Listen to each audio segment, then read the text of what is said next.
well, that was a close one, but ultimately Coco Gauff gets the win. She gets the win over Ajla Tomljanovic in a very, very close match. Maybe the most entertaining match I've watched so far at the U.S. Open in full. You know, I watched Iga and Jannik today, and obviously Novak and Carlos the last few days. This may be the most competitive match that I've seen, because typically a first round match with the number 3 player in the world is going to be a blowout, an absolute blowout, and it's not even going to be closer in contention. I actually think Coco's the number 2 player in the world. It should be, not even close.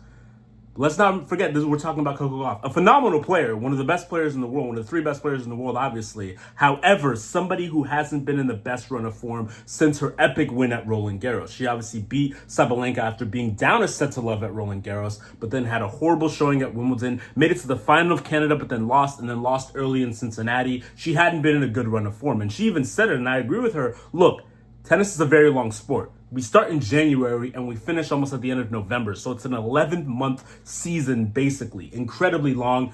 You can't be surprised when players have a slight bad run of form, when they have 2 or 3 months where they're not playing their best tennis. It's going to happen in a sport which season is so long. And to be honest, Coco Gauff, especially early, was showing some signs of that. She got broken at the very beginning of the match, was down 2-love at the very first set.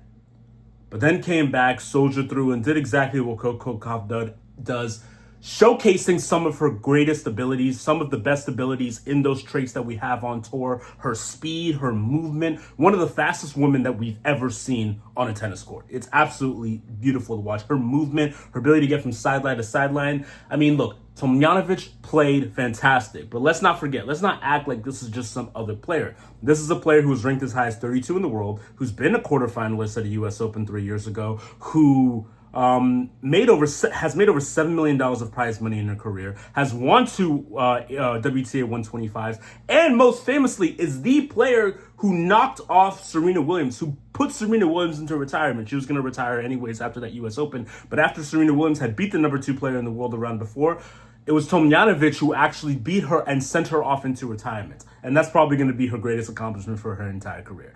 But that's who Shad is. And I remember I was reading the name and I had recognized the name. I'm like, not only is that the player who beat Serena Williams in her final tennis tournament or anything, it's also the player who was in Breakpoint, the Netflix documentary. She was in the first season of Breakpoint when she was still dating Berrettini. And I was like, oh shit, that's her. I remember that, because I watched Breakpoint pretty recently, only a couple months ago, because I was interested in some tennis style documentary, and that's what I saw.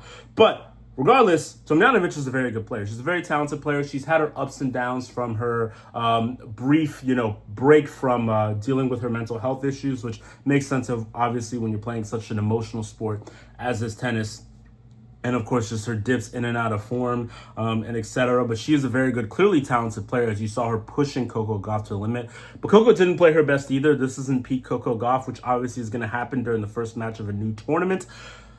10 double faults, which was her biggest Achilles heel. Actually, I think Tomljanovic broke her several times just off of double faults. I mean, it's crazy to think that Coco was broken 6 times in a match. 6 times, which is crazy. She did break Tomljanovic 8 times, of course, which helps her obviously win the match. Only 66% on first serve, 60% on second serve. She wasn't serving great at all, only 4 aces. Overall, you may have to say Tomljanovic was on par, at least, with her serving, had a higher first serve percentage, but obviously a lower win percentage on first and second serves than Coco did. But regardless, this was a very fun, entertaining match, almost 3 hours.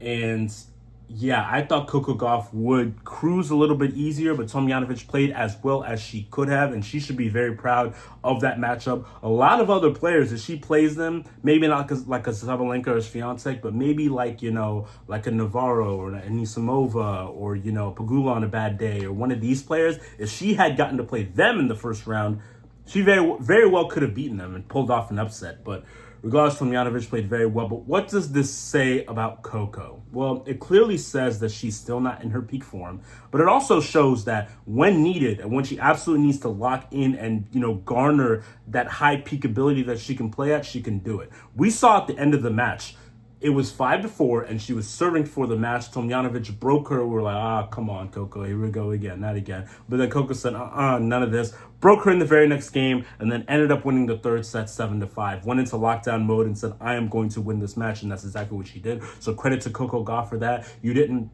pout, you didn't say anything. You willed yourself through and won this match like the champion that you are. And yeah, Coco, dialed in, locked in. I don't know if we're able to see who's playing next. I mean, playing Tuesday night on the third day, your first match is a little bit different now with the new setup that we have at the U.S. Open and at all the slams except for Wimbledon. But yeah, whoever she plays in the next match, she'll be ready and she'll be prepped for it, obviously, because she's gotten some footing on this court, obviously, and she already played a couple of hard court 1000s. But maybe, who knows, if maybe she'll be a little bit tired, because usually you're not supposed to play 3 hours as the number 2 player in the world in your very first match at a slam. So who knows if that'll affect her? Who knows if that'll be an issue? We'll still figure that out. But Coco Gauff, regardless, pulls through, wins against Tomljanovic, who should be very proud of herself. And it is so entertaining watching Coco play. She's one of the more exciting players that we have on the WTA Tour.